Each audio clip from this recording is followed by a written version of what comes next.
Hello everybody, this is Baljit from JK. Welcome on my channel, and this video we are going to make over this round dining table to this one. We are going to use white paint on the bottom and the top will be black stain.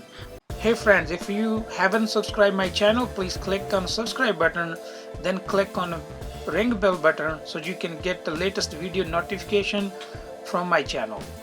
This table I have not used from couple months and it was sitting outside, so I decided to make over and reuse.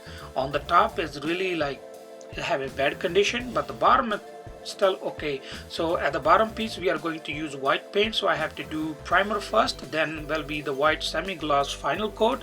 On top I have to use stain, so we have to sand it out and then we're gonna stain out. For sand it out I use first 100 grit, then I use 220, and then I have a wipe out all the dust and clean it out. So let's see what we can get out of this table.